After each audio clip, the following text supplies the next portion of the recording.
Ok, fíjense, el último elemento del libro de Menger, del libro de Principios de Economía, que además hay que comentar que es un libro de texto, ¿no? O sea, el Principios de Economía Política se utilizaba para dar clase en Viena del de la primera clase de economía, ¿no? O sea, el primer semestre o el primer año de clase se daba con ese libro, ¿no? Y bueno, en ese último capítulo, él habla de que el dinero surge de una manera evolutiva, ¿ok? Como un proceso de aprendizaje dentro del mercado, ¿no? ¿Ok? Y entonces él refiere a que los seres humanos hacíamos trueque, ¿ok? Hasta que descubrimos que había unas mercancías, ¿ok? Que se podían utilizar este, para, para hacer los intercambios, ¿ok? Y que no se utilizaban para consumirse, ni tampoco como medio para transformarse en bien de consumo, ¿ok? Entonces, esas mercancías muy especiales que podían ser utilizadas en las transacciones fue lo que terminó convirtiéndose en el dinero, ¿ok? Y bueno, dependiendo de la civilización, en el caso, por ejemplo, de los mayas y los aztecas, fue la semilla de cacao, ¿ok?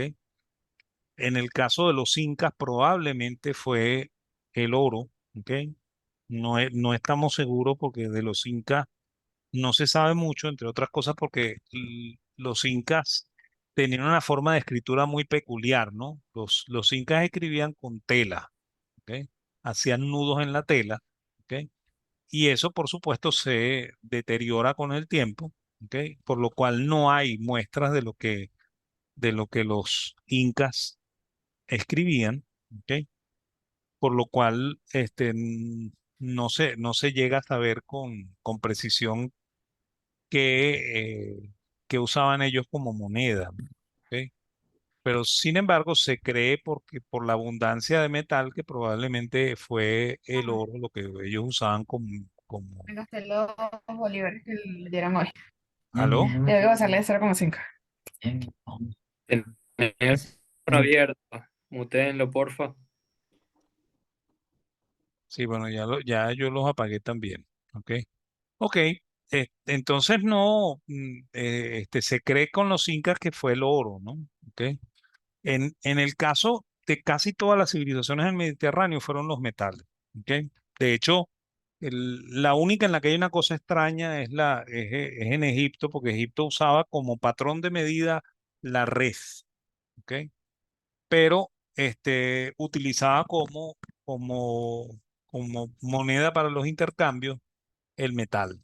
¿Ok? De hecho, hay pruebas de que en los mercados egipcios se transaba con anillos, con zarcillos y con brazaletes. ¿Ok? Y igual pasaba en Mesopotamia, pues. O sea, uno llegaba a un mercado en Mesopotamia y la forma de pago eran piezas de plata, ¿no? Y de oro, ¿ok? Dependiendo del tipo de mercancía, ¿no? Por supuesto, si era muy costosa se tenía que pagar en oro, ¿no? ¿Ok? Pero normalmente las que más se utilizaban eran la plata y el bronce, ¿ok? Como medio de pago, ¿no? ¿Ok? Y bueno, este rey que se llama Creso inventó la moneda, ¿ok? Y ahí es cuando la moneda dejó de ser privada y pasó a ser eh, un, un adminículo inventado por el Estado, ¿no? O emitido por el Estado, ¿ok? Por eso es que hay dos visiones del origen del dinero, ¿no? La visión cartalista, que es la que defiende Frank Knapp, ¿ok? Y que al mismo tiempo es la que dice Keynes, que es la que es válida, que es la que cree que en algún momento en Mesopotamia hubo un rey que emitió una tablilla, ¿ok? Y esa tablilla fue dinero, ¿no? Lo que pasa es que de eso no hay prueba arqueológica. Sin embargo, hay prueba arqueológica por la documentación que todas las transacciones se pagaban con metal, ¿no? ¿Ok? Y que ese metal no era emitido por el gobierno, sino que era un metal privado, ¿no? Era metal de las personas, ¿no?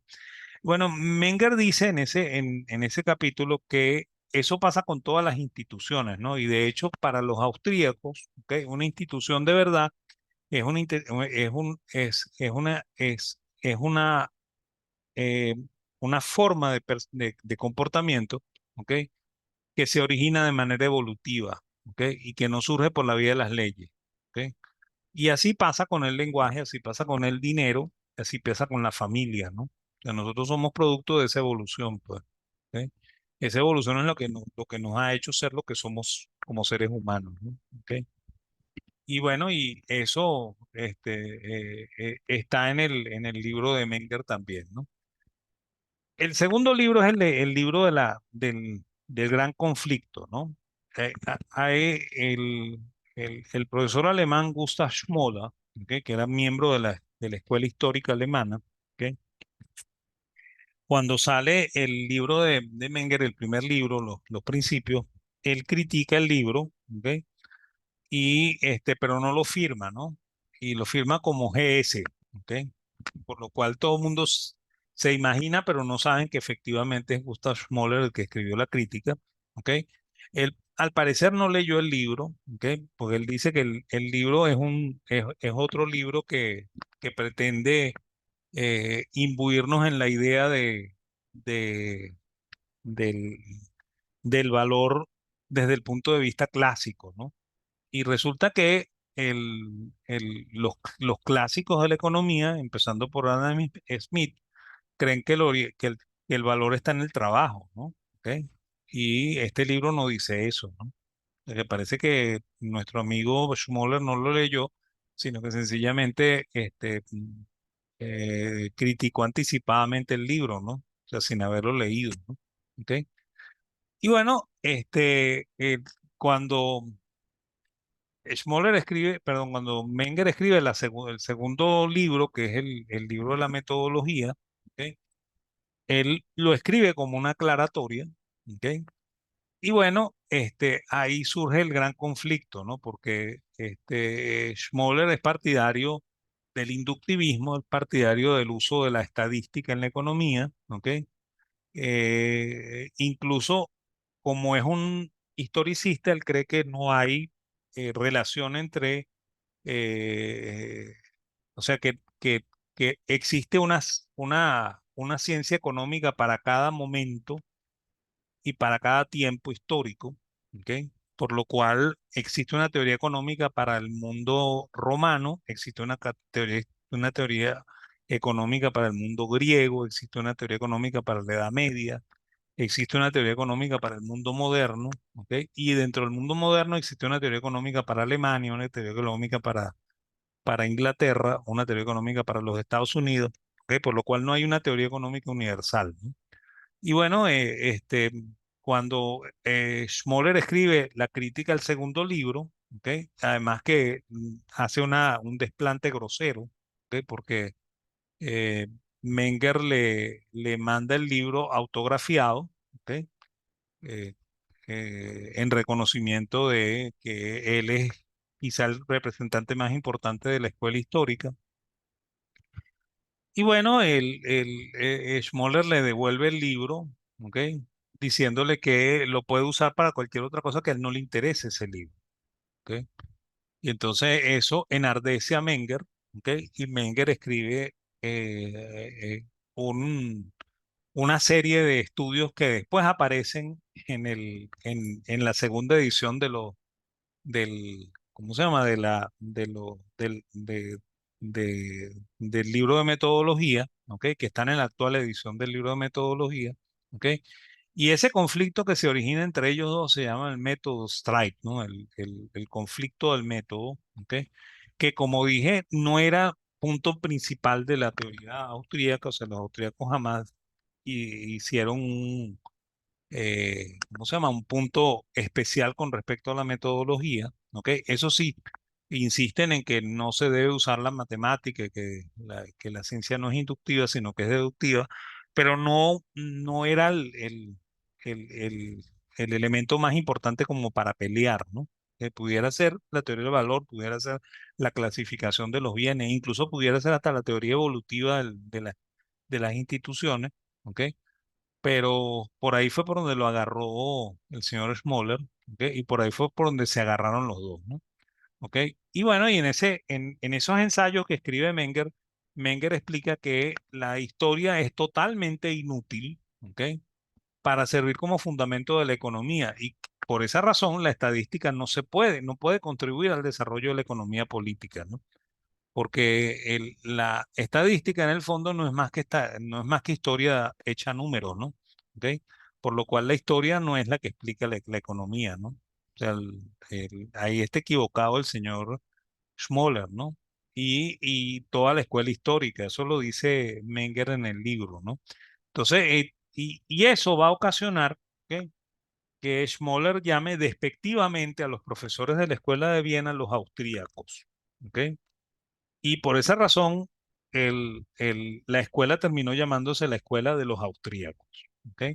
Ojo con esto que yo en alguna ocasión algún colega me dijo a mí que que a él nunca le enseñaron eso porque él estudió en los Estados Unidos, ¿no? Y que en los Estados Unidos no hay austríacos, ¿no? Y ahí está más equivocado que el hijo de Lindbergh, ¿no? Porque de verdad que los austríacos terminaron todos en Estados Unidos, ¿ok? Y los actuales austríacos están en Estados Unidos, los fundamentales, ¿ok? Y donde se estudia esto es en los Estados Unidos, ¿ok? Y pocas veces en Europa, ¿ok? Hay dos o tres profesores en Europa, ¿ok? La mayor parte de los profesores están todos en los Estados Unidos, ¿ok? Y por lo cual aunque se llame austríaco, no tiene mucho que ver con Austria, ¿no? Austria es el origen de la escuela, ¿no? ¿Ok? Es más, es la Austria del imperio, ¿no? La del origen, ¿ok? Ok, este, Menger tiene dos cosas, ¿no? Primero escribió esos dos libros, ¿ok? Después Menger, aquí yo voy a comentar una infidencia, ¿ok? De hecho, Menger tiene un hijo que se llama Karl también, pero Karl con K, así como Marx, ¿ok? Y este hijo es hijo de Menger con la sirvienta de la casa, ¿no? ¿Ok? Con quien él nunca se casó, ¿ok? Y la sirvienta de la casa era judía, ¿ok? Entonces, junto con el escándalo por, por el método Stripe, ¿ok? Lo va a hacer a él, este, decidir renunciar a su cátedra, ¿ok? Y retirarse, ¿no? Se retira, relativamente joven, ¿ok? Y a mí siempre me ha dado mucha curiosidad eso, ¿no? Porque Austria no es Alemania, ¿no? O sea, en, en Austria, los austríacos no son tan racistas o tan antijudíos como lo fueron en, en Alemania, ¿ok? Por lo cual él pudo haberse casado con esta señora, ¿ok? No creo que eso hubiese sido un conflicto muy serio, ¿ok? Y este, pero bueno, eso, ¿ok? El suicidio de Franz Joseph, ¿ok? Y la pelea con Schmoller hacen que él se retire de la universidad. Sin embargo, la influencia de él queda dentro de la universidad, ¿no? Y de hecho hay una cosa curiosa, ¿no? Los dos sucesores de él, ¿ok?, que se declaran abiertamente austríacos, ¿ok?, son Eugene von Baberg y Friedrich von Bissa, que yo lo comenté al inicio, ¿ok? Como el hombre que le confiesa a Hayek porque es que nace todo esto, ¿no? Y bueno, ambos eran también abogados, ¿ok? También estudiaron en Stadtwissenschaft allá en Viena, ¿ok? Y lo curioso es que ellos son alumnos de los historicistas, ¿no? O sea, von Baber fue tutoreado en conjunto por Nice, Hildebrand y Roger, que son miembros de la escuela histórica, ¿ok? Y eh, y algo parecido también le pasa a von Bissa, ¿no? ¿Ok? Sin embargo, cuando se desata el conflicto del método, ellos se ponen del lado de Menger, ¿ok? Aunque Menger nunca les dio clase, ¿ok? Entonces, por esa razón se les dicen que son discípulos de Menger, ¿ok? aunque Menger nunca les dio clase. ¿Ok? Entonces, bueno, este señor estudió Derecho, se graduó en el año 1872 y después realizó un doctorado de Economía en Alemania, ¿ok? Con estos tres profesores, con Karl Nitz, Bruno Hildebrand y Wilhelm Röscher. ¿Ok? Y en 1880 él consigue su habilitación para ser profesor en la Universidad de Innsbruck, que es una de las universidades del Imperio. ¿Ok? Y él es uno de los austríacos que va a tener participación gubernamental, ¿no? O sea, él va a ser ministro de Finanzas del Imperio en 4 ocasiones. ¿Ok? La primera es en 1889. ¿Ok? Y dura como ministro 2 años. Después en 1895 otra vez 2 años. ¿Ok? En 1897 otra vez 2 años. Y después en 1900 se queda en el ministerio hasta 1904, ¿no? ¿Ok? Y este es Von Baber. ¿Ok? Él, como les comenté, daba clases primero en Innsbruck y después en Viena. ¿Ok? Y junto con Visser será el profesor de Mises, Hayek y Schumpeter. ¿Ok? Él fallece en 1914. Este es uno de los austríacos que vive menos. ¿Ok? Es más, comentan que él muere en 1914 porque entra en una depresión terrible. ¿Ok? Porque Austria acaba de comenzar la Primera Guerra Mundial y él está convencido de que Austria va a desaparecer en la Primera Guerra Mundial, o sea que hasta la predicción le funcionó. ¿Ok? Pero él muere y no se da cuenta de que lo que predijo ocurrió, ¿no? ¿Ok? Y bueno, cuando él era profesor en Innsbruck, escribe los 2 primeros volúmenes de un libro que se llama Capital, un Capital Zinc, ¿ok? Que es la teoría del capital de von Baber, que es la obra magna de von Baber. ¿Ok? En su primer volumen es casi que un libro de historia del pensamiento económico relacionado al capital, que se llama Historia y crítica de las teorías del interés. ¿Ok? Y el segundo volumen, ¿ok? Es el que efectivamente se llama Teoría Positiva del Capital, ¿no? ¿Ok? Esos 2 libros salen publicados antes de que él salga la primera vez como ministro. ¿Ok? Y bueno, a partir de ahí comienzan una serie de críticas, ¿ok? Al libro. ¿Ok? Y el tercer volumen lo escribe después. ¿Ok? Con unos ensayos adicionales que él escribe entre 1909 y 1912. ¿Ok?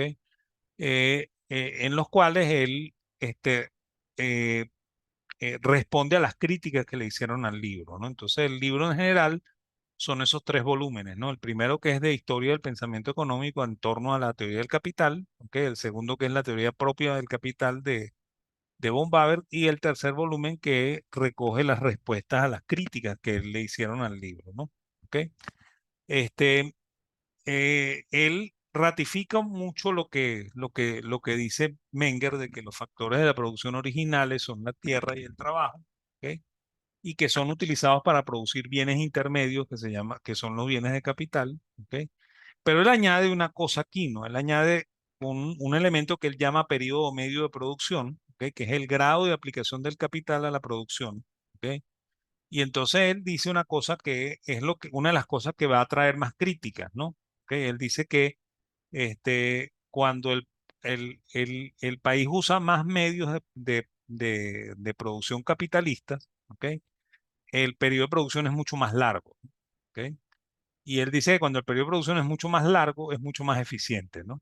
Entonces, eso genera unas críticas terribles. ¿Ok? Porque la gente no entiende lo que él está diciendo. Yo creo que tampoco él lo sabe explicar bien, ¿no? Porque es que lo que está pasando es que él está usando el- ¿cómo se llama? El, eh, el concepto de tiempo que yo di al inicio, pues que no es un tiempo medido en unidades de medida positiva. ¿Ok? O sea, no es un tiempo, no es el tiempo de la física. ¿Ok? Sino es el tiempo del subjetivismo, ¿no? ¿Ok? Y probablemente si una cosa tiene varias etapas, ¿ok? No significa que dura mucho más en tiempo. ¿Ok? Sino que su proceso es mucho más complejo. ¿Ok? Por tanto, es mucho más capitalista, ¿no? Y es mucho más eficiente, ¿no? ¿Ok? Eso es lo que quiere decir eso, ¿no? Sin embargo, bueno, eso creó unas críticas terribles y todavía hoy, ¿ok? La gente asocia el periodo promedio de producción con el tiempo, ¿no? ¿Ok? Que no es exactamente el tiempo cronológico, ¿no? ¿Ok?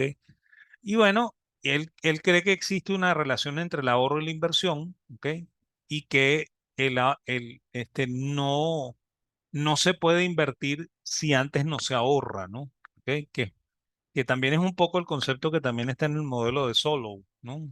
Que surge en el siglo XX, ¿no? O sea que lo que él dice después lo van a ratificar otros, ¿no?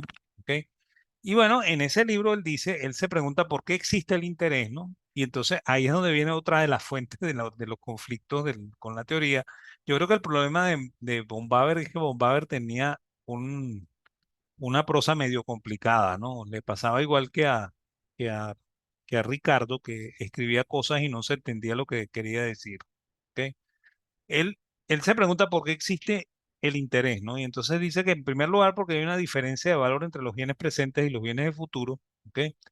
Que es uno de los conceptos del interés que se usa en la escuela austríaca, que el interés es el precio que se paga por el tiempo, ¿no? O sea, que es la diferencia entre los bienes presentes y los bienes futuros, ¿ok?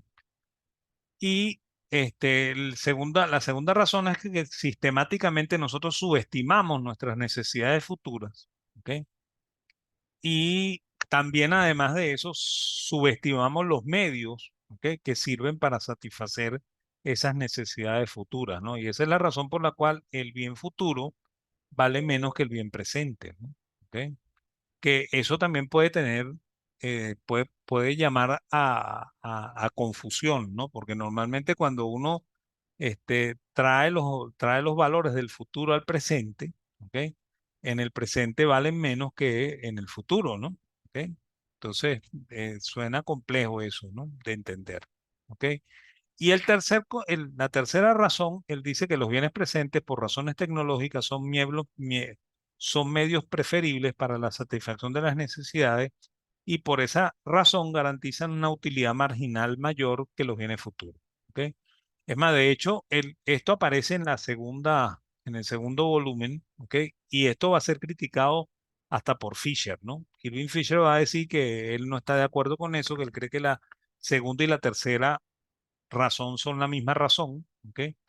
Y Menger insiste, perdón, von Baber insiste en el tercer volumen que él va a mantener esa tercera razón, ¿ok? Porque él cree que esa razón hace la diferencia, ¿no? ¿Ok?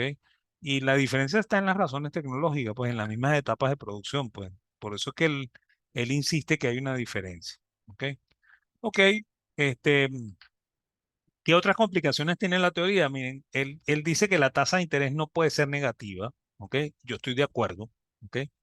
Pero eso crea conflicto con lo que se estaba desarrollando en ese momento y de hecho, en una ocasión, él va a ir de vacaciones a Suiza, ¿ok? Y otro de los economistas que le encantaba eso de salir de vacaciones, ¿ok?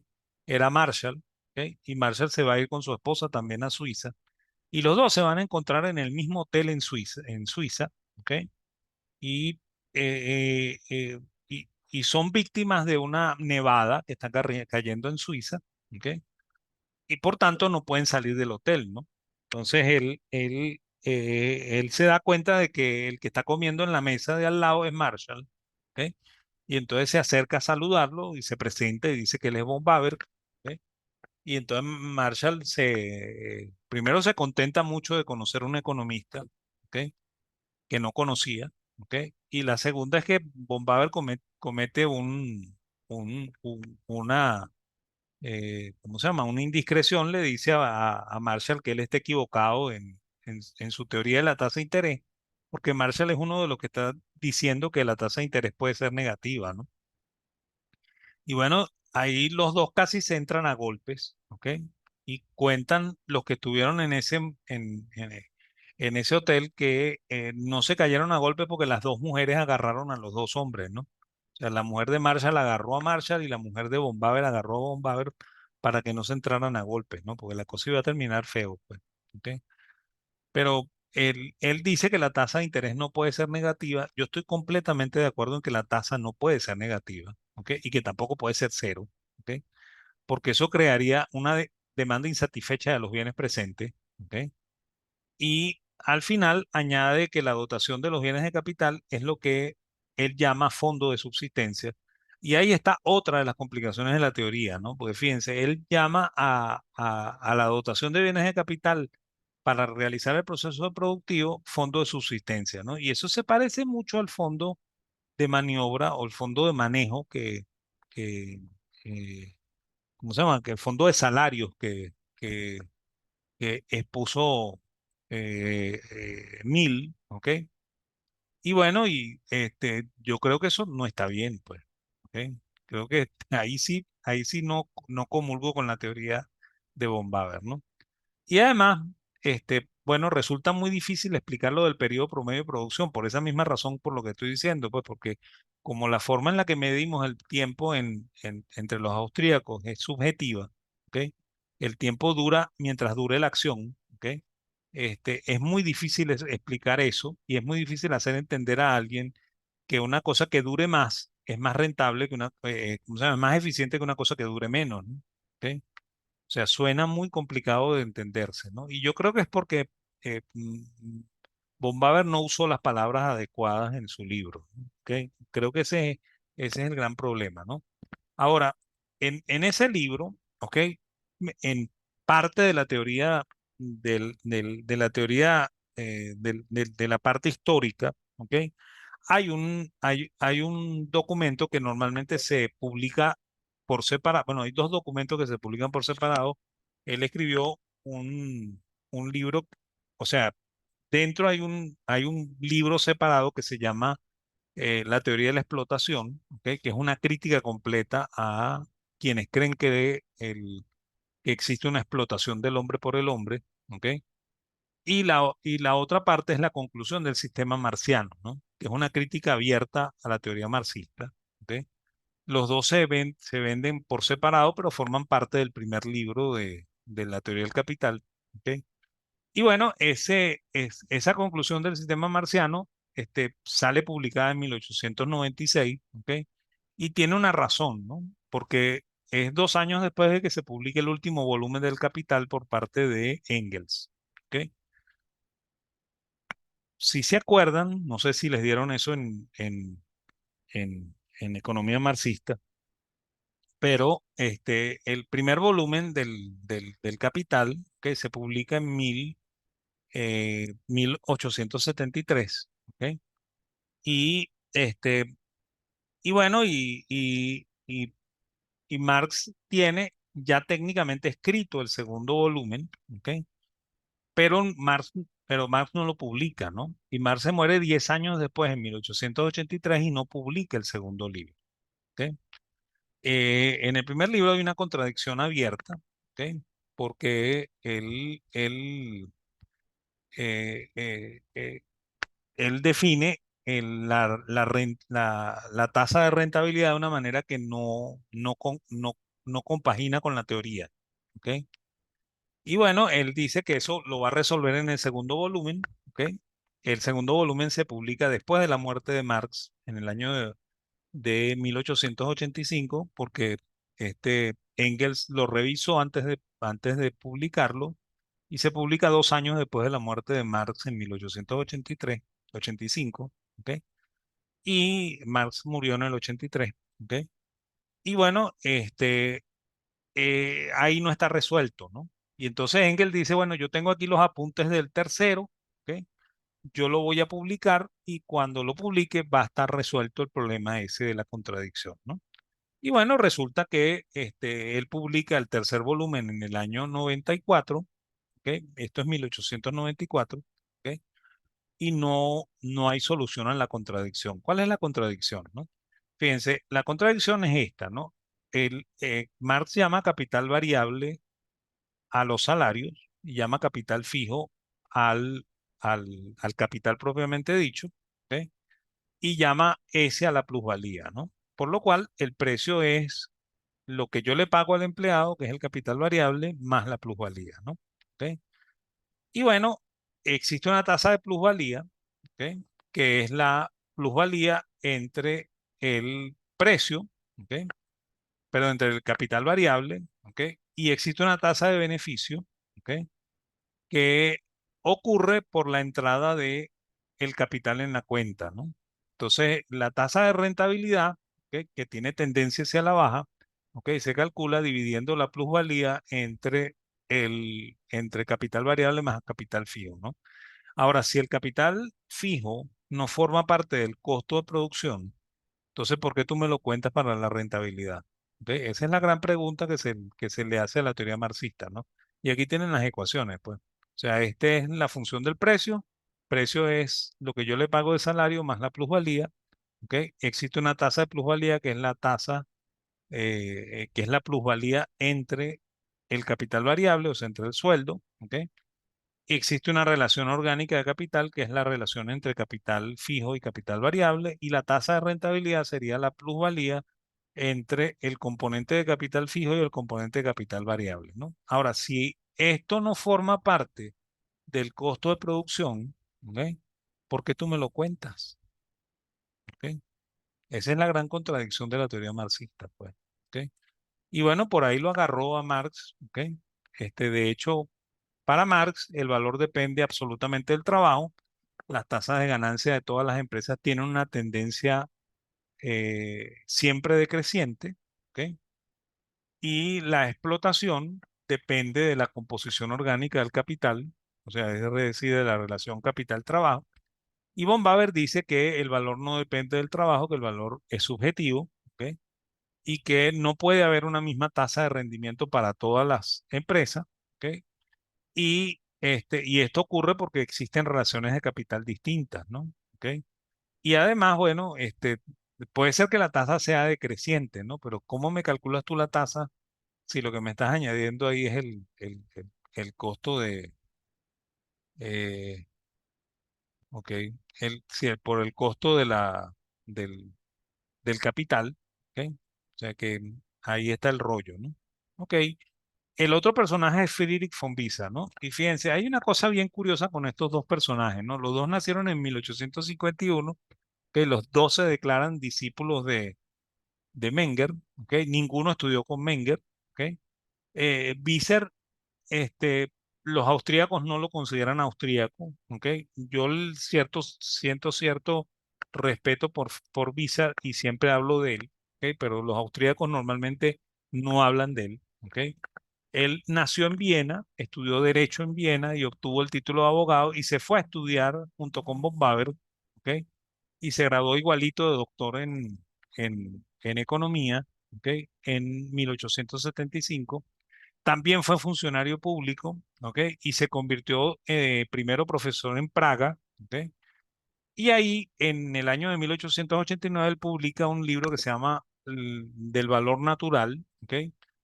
Que es bastante austríaco, ¿no? Por lo cual yo no lo critico, ¿no? Es más, ahí desarrolla mucho, ¿ok? De lo que Menger hizo, ¿ok?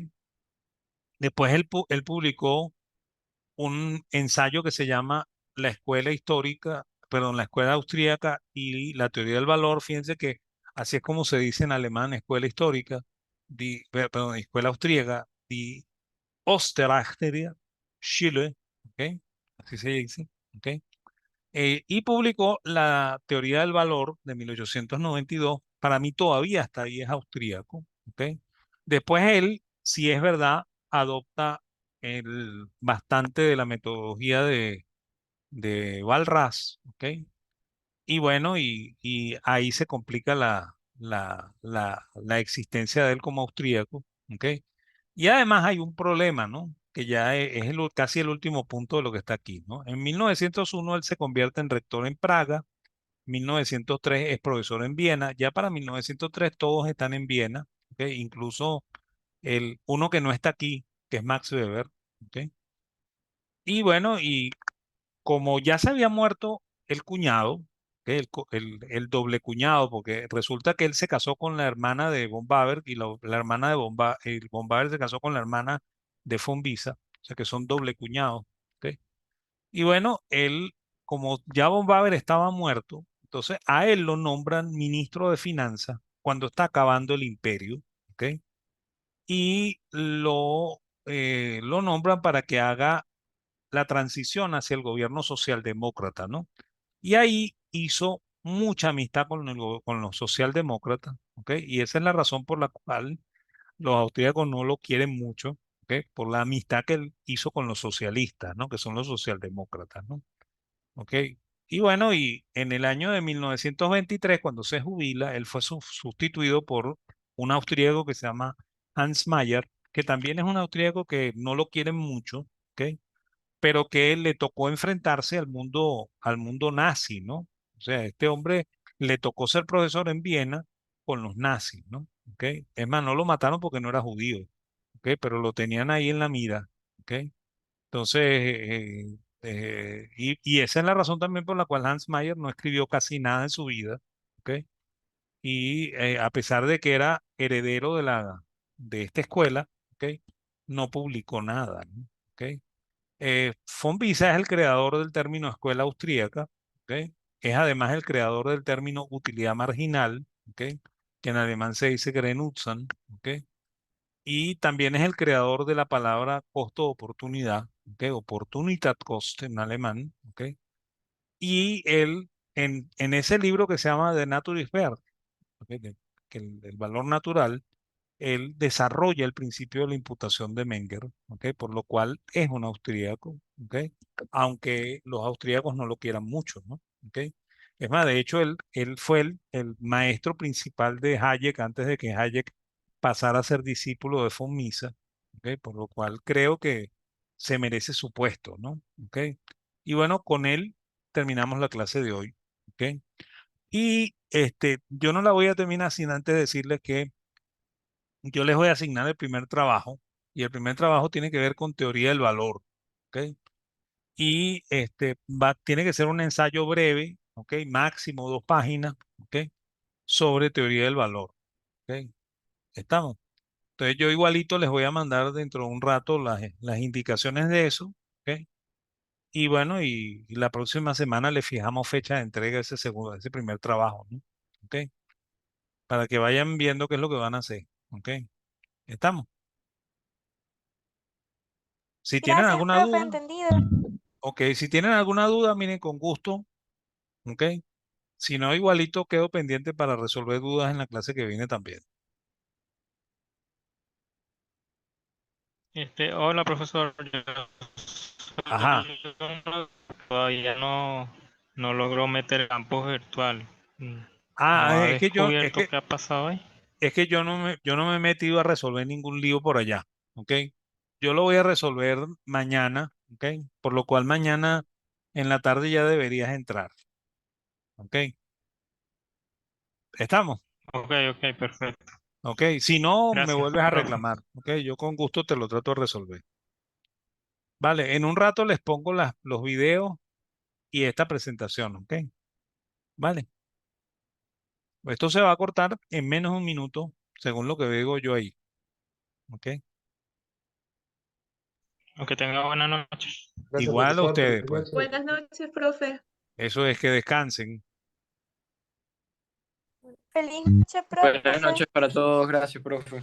Igual Hasta que les luego. vaya bonito, pues. Igualmente.